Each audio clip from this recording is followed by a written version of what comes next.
아멘입니다. 이 시간 시편 40편을 읽으면서요. 지금 오늘 2021년 2월 첫째 토요일 새벽에 하나님께서 주시는 말씀을 하나님께서 무엇이라고 말씀하시는지 읽겠습니다.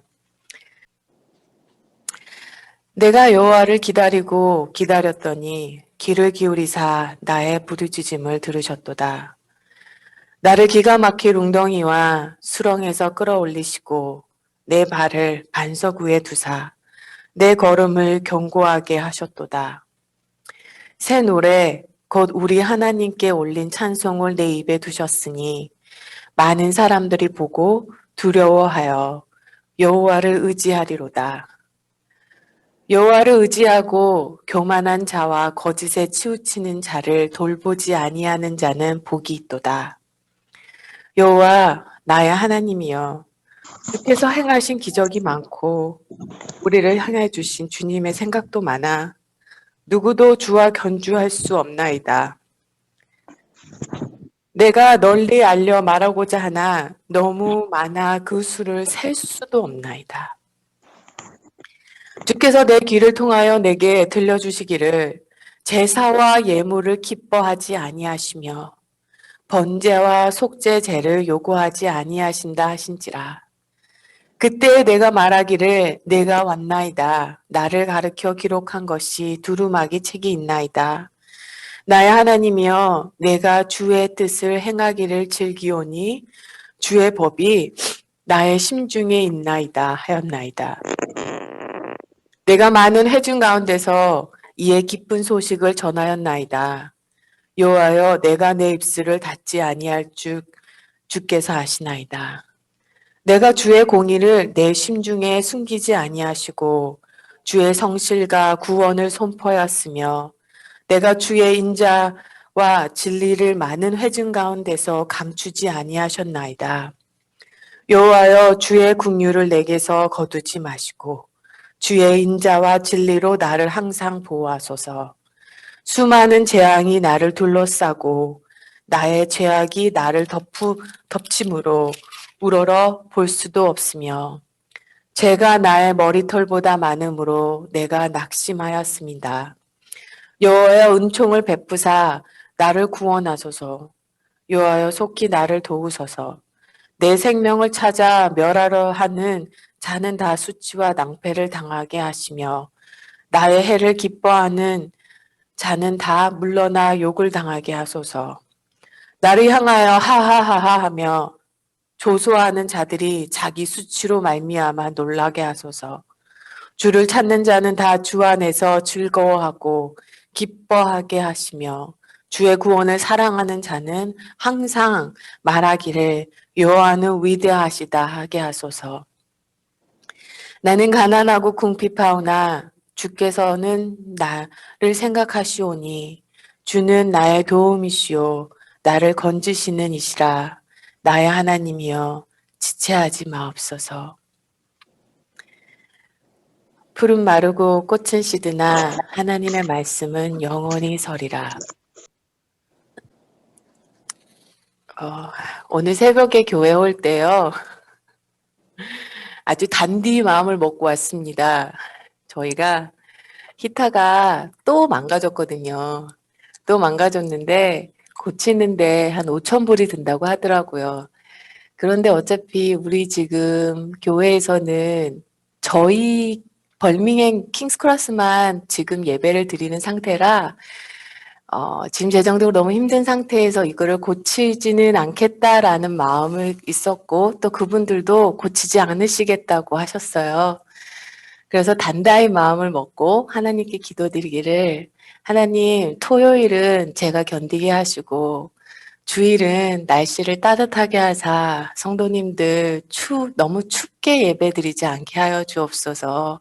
하나님 일하여 주옵소서.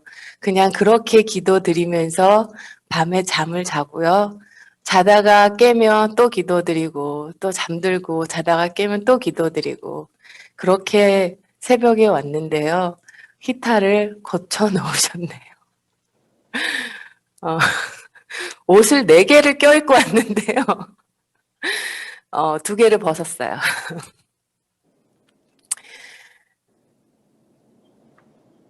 저는 출애굽기 33장 말씀을 참 좋아합니다. 출애굽기 33장 말씀이 무엇인지 아신가요? 모세가 하나님의 영광을 좀 저에게 보여주옵소서 할 때 하나님께서 나를 보는 것을 네가 감당하지 못하나니 내가 너에게 나의 뒷모습을 보여주신다고 하십니다. 그리고 모세가 뒷모습을 보죠. 하나님의 뒷모습. 하나님의 뒷모습이 뭔지는 모르겠지만요. 인간이라는 존재가요. 사람이라는 존재가 하나님의 뒷모습밖에 볼 수 없는 존재구나라는 생각을 했습니다.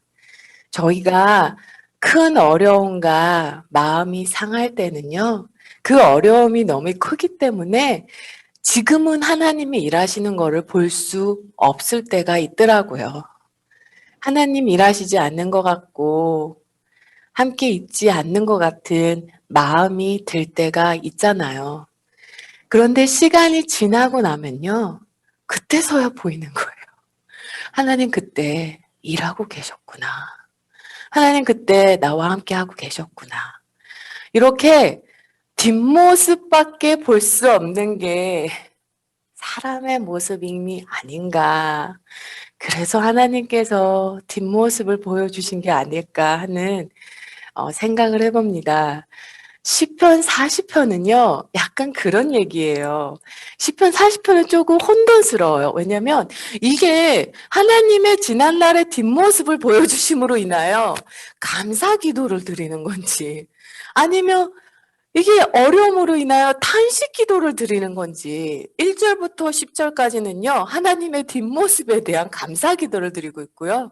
11절부터는 갑자기 분위기가 바뀌어서 다윗이 탄식의 기도를 드리고 있습니다. 한참을 고민을 해봤는데요. 우리의 신앙생활이 이렇더라고요. 지난날의 감사함에 오늘에 있는 어려움을 또 하나님 앞에 가져오는 것.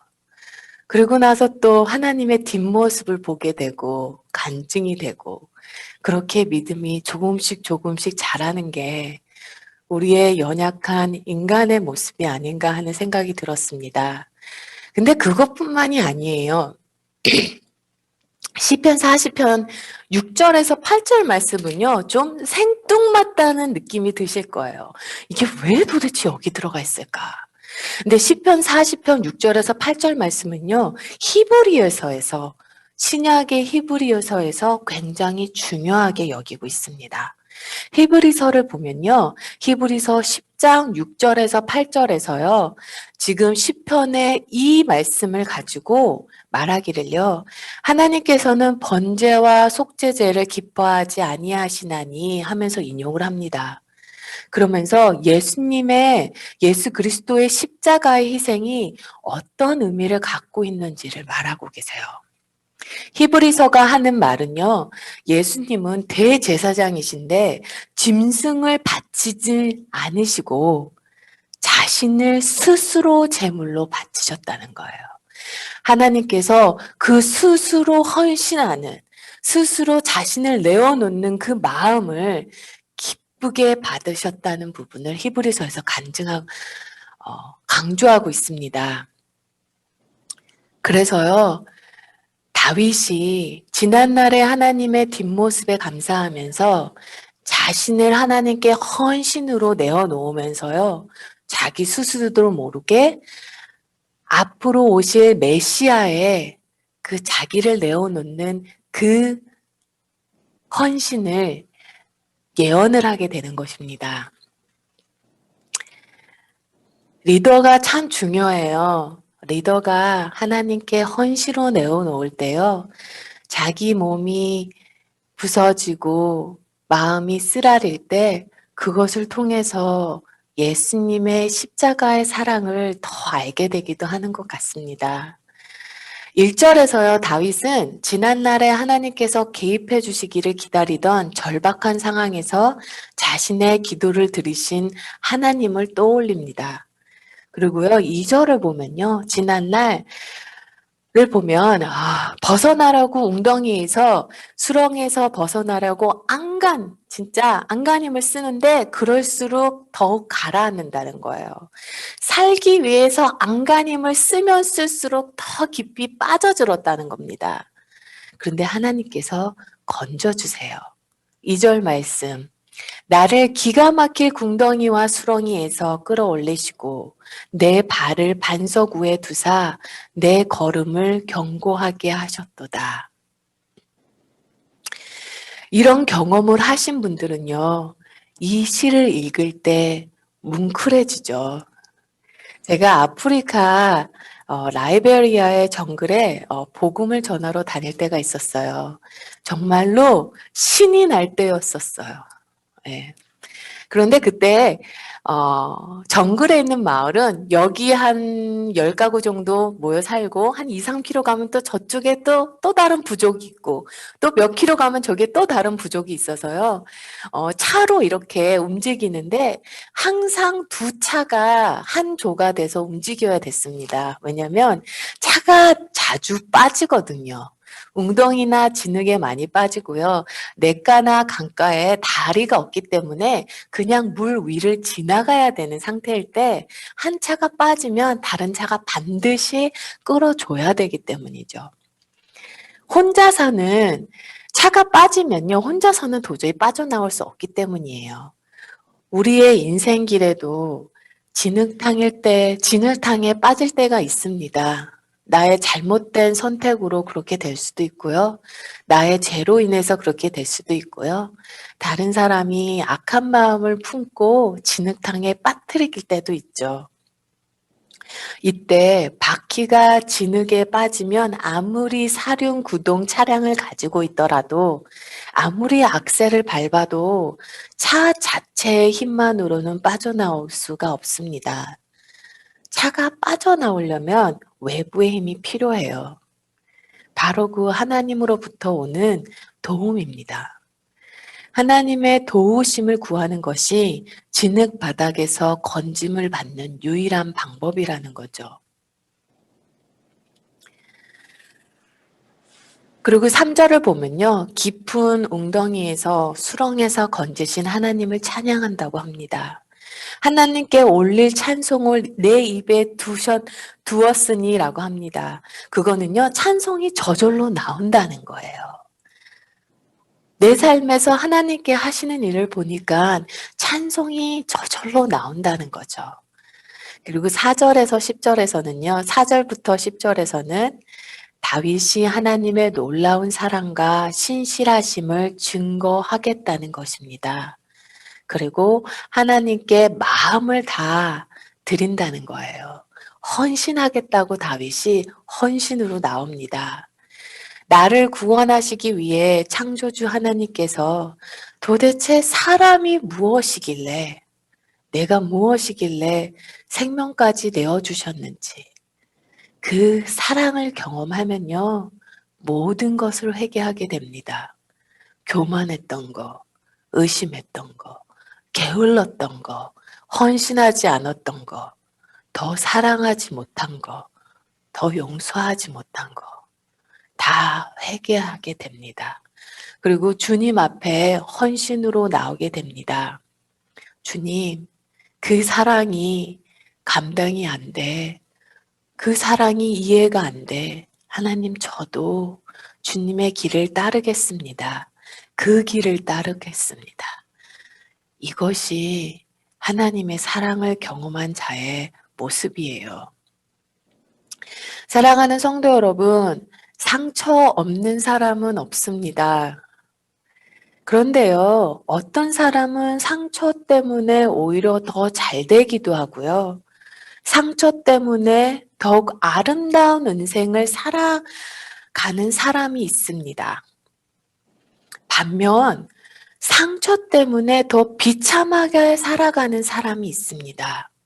그렇다면요, 어떤 사람은 상처가 하나님의 관계에서 걸림돌이 되고요.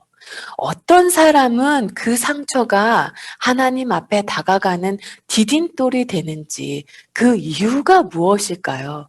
정말로 생각해 볼 만한 일이에요. 그 답이 4절 말씀에 있습니다. 4절 말씀, 하나님을 의지하고 교만한 자와 거짓에 치우치는 자를 돌아보지 아니하는 자는 복이 있다는 것입니다. 이 말은요, 즉, 하나님 앞에만 온다는 거예요. 하나님만 의지한다는 겁니다. 그리고 힘 좀 있다고 하나님을 의지 않는 자들과 어떻게 해서 일을 풀어볼 마음을 갖지 않는다는 거예요. 오직 하나님만 의지하겠다는 것입니다. 그런 자는 하나님의 놀라운 개입하심을 경험한다는 거예요. 그리고 6절을 보면요. 하나님은 마음의 중심에 하나님이 없는 자의 제사와 예물은 기뻐하지 않는다는 것을, 그들의 예배를 받지 않는다고 합니다. 마음에 하나님이 없는 자의 예배는 받지 않는다고 하세요. 그런데요, 다윗은 자기는 하나님의 뜻을 행하기를 즐거워한다고 합니다. 삶의 즐거움이라는 거예요. 이 마음이 우리 가운데, 우리 모두에게 회복되기를 예수님의 이름으로 기도합니다. 8절 말씀, 나의 하나님이여 내가 주의 뜻을 행하기를 즐기오니 주의 법이 나의 심중에 있나이다 하였나니. 하나님의 법이 심중에 있다는 말은요, 내 속에 있다는 말은요, 하나님의 심정과 내 심정이 일치를 이루는 것을 말해요. 하나님의 마음에 합한 현실입니다. 하나님의 마음이 아프면 내 마음도 아프고, 하나님이 간절히 원하시는 것을 나도 원하게 된다는 거예요. 하나님의 법이 내 속에 있으면 이웃을 함부로 대할 수가 없습니다.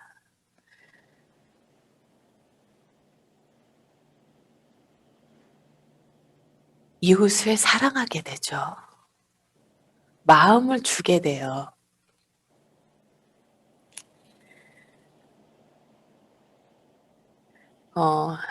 지난주에 어떤 연락을 받았는데요. 좀 놀랐습니다.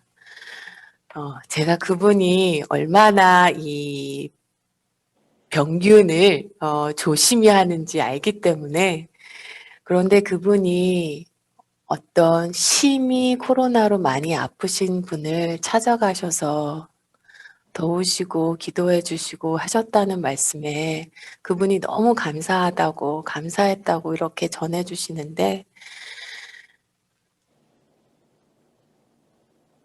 이런 일은요, 하나님의 사랑을 경험한 자만 할 수가 있어요. 자신이 아플 수도 있고, 자신이 위험에 빠질 수도 있는데, 그것을 희생하고, 감수하고, 나아가는 것은요, 그 안에 이해할 수 없는 엄청난 하나님의 사랑을 경험했다는 것이 내 외부로 표현되고 있는 거예요. 그렇게 살 수밖에 없는 사람이 되었다는 거죠. 내 안에 예수님의 보혈이 있기 때문에. 좀 오래된 책이긴 하지만요. 이용규 선교사님의 더 내려놓기라는 책이 있어요. 저도 한참 10년 전인가? 예. 무슨 내용이었는지는 자세히는 기억하지 못합니다. 그런데 거기서 한 이야기는 좀 기억을 해요. 바로 황제 펭귄 얘기입니다. 저도 요즘에는 워낙 유튜브가 잘 돼 있어서요. 디스커버리 채널이 아주 생생하게 유튜브에 나와 있어서 황제 펭귄을 좀 보는데요. 어떤 얘기냐면요. 황제 펭귄은 1년에 딱 한 번, 하나의 알을 낳아 키운다고 합니다. 황제 펭귄은 부성애라 그러죠. 자식을 향한 아빠의 지극한 사랑에 유명하죠. 암컷이 알을 낳으면 수컷이 알을 받거든요. 넘겨봤는데 이때 알이 남극의 영하 50도 그 추위에 알이 땅바닥에 닿으면 1분 안에 얼어버린다고 합니다. 그래서 수컷은요, 알을 발 위에 조심스럽게 받아서요, 자기의 배 가죽으로 덮어 알을 부화시킨다고 합니다. 알에서 새끼가 나온 후에도요, 아빠 펭귄들은 새끼를 자신의 발 위에서 한시도 내려놓지 않고 품어 키운다고 합니다. 이때 매서운 눈보라가 몰아치는 날이면 펭귄들은 한데 모여서 추위를 이겨낸다고 합니다. 아빠 펭귄이 알에서 깨어난 새끼를 돌보는 사이에 알을 낳고 탈진한 엄마 펭귄은 속히 바다로 나가 먹이를 먹어야 합니다.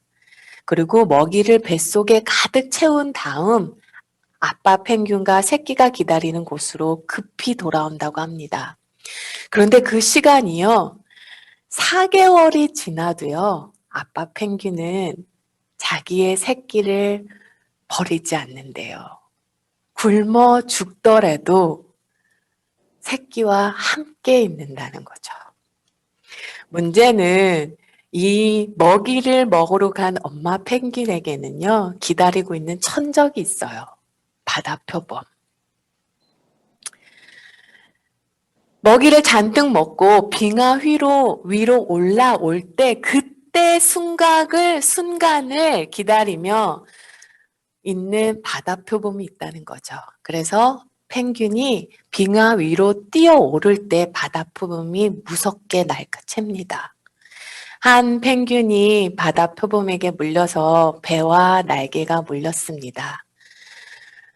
처절하게 싸우다가 결국은 날개를 찢기고 바다표범에서 벗어날 수가 있었어요. 그때 바로 옆에 다른 펭귄이 뛰어오르자 바다표범은 그 펭귄을 잡아먹는 걸로 인하여 이 엄마 펭귄이 살아남았습니다.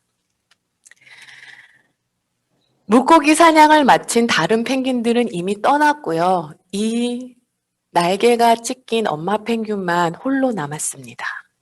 쩔뚝거리는 걸음으로 걷다가 힘에 겨워진 엄마 펭귄은요, 얼음 위에 배를 깔고 미끄러지면서 계속 앞으로 나아갔어요. 펭귄이 지나간 흰 얼음 위에는 다리와 날개에서 흐르는 선혈이 스며들었습니다.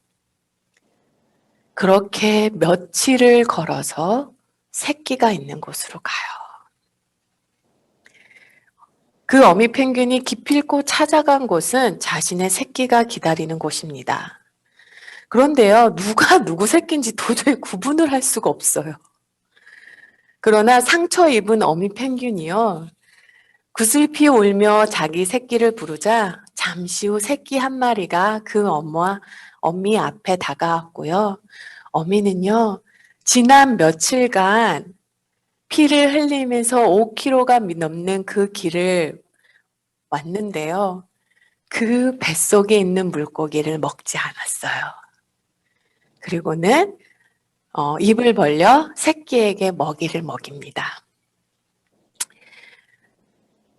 거기 보면요, 또 다른 펭귄은 바다 표범으로 인해 다리를 다쳤는데요. 그 먼 길을 걸어서 새끼에게 먹일 것을 주고 그 다음날 죽은 것을 발견할 수 있었어요. 상처 입은 어미 펭귄들이 필사적으로 살아 돌아온 유일한 이유는 오직 그 새끼 때문이었다는 거죠. 자신의 상처는 돌아보지 않고 서둘러 새끼에게 먹이를 먹입니다. 이것이 어미의 마음이죠. 자신의 죽으면 새끼의 생명을 보존할 방법이 없기 때문에 어미는 날카로운 바다 표범의 이빨에서 벗어나 피 흘리는 몸을 이끌고 새끼를 찾아 5km가 넘는 길을 걸어간 거예요. 바다 표범에게 물리는 그 순간에도 뇌를 스치는 것은 먹이를 기다리며 점점 생명이 꺼져가고 있는 자기 새끼였을 거예요. 이 펭귄에게 이런 사랑을 심어주신 분이 하나님이십니다. 하나님은 어미 펭귄의 마음을 어떤 건지 알고 계셨어요. 하나님은 자녀를 향한 부모의 마음을 알고 계세요. 그리고 그런 마음이셨다면, 하나님의 마음이 여기까지 미치셨다면, 하나님께서 자신의 아들, 독생자 예수 그리스도를 이 땅에 보내셔서 십자가에 달려 죽으셨을 때, 그 마음이 얼마나 아프셨겠습니까? 그런데 그렇게 하신 것은요, 우리를 향한 변하지 않는 하나님의 사랑 때문이었어요. 우리를 그렇게까지 사랑하셨다는 거예요. 자신의 아들을 죽이기까지, 죽임 당하기까지 우리를 사랑하셨다는 거예요. 우리를 그렇게까지 사랑하신 하나님께서 자녀에게, 우리에게 나쁜 것을, 악한 것을 주시겠습니까? 이유 없는 고난을 허락하시겠습니까? 이해는 할 수 없으나 나보다 나를 더 사랑하시는 하나님, 나보다 나를 더 잘하시는 하나님, 죽기까지 자신을 내어주신 그 사랑, 그 지혜, 그 선하심을 신뢰하는 것이 바로 믿음 생활입니다. 다윗은요, 자신을 향한 하나님의 사랑을 의지하여 11절부터 또 다른 자기가 겪고 있는 어려움을 하나님께 내어놓고 있어요. 자신의 처지, 자신의 문제, 삶을 하나님께 맡깁니다. 마무리를 하면서요, 미우라 아이코라고 하는 일본인 작가가 있는 거 아시죠? 바로 빙점의 작가입니다. 그분이 인생의 말년에 갖가지 병으로, 암으로요, 엄청난 괴로움 시간을 겪죠. 그런데 그분이요, 이렇게 기도를 하셨어요. 하나님, 당신이 하시는 일은 언제나 옳습니다. 왜냐하면 당신은 나보다 나를 더 잘하시고, 나보다 나를 더 사랑하기 때문입니다. 사랑하는 성도 여러분, 이 사랑을 안에, 이 사랑에 우리의 삶을 맡기는 그것이 믿음입니다. 이 시간 함께 기도하겠습니다. 언제나 변치 않는 우리를 사랑하시는 주님을 바라보게 하소서. 하나님이 하시는 일을 언제나 옳습니다. 하나님이 나보다 나를 더 사랑하시고 나보다 나를 더 잘하시기에 하나님을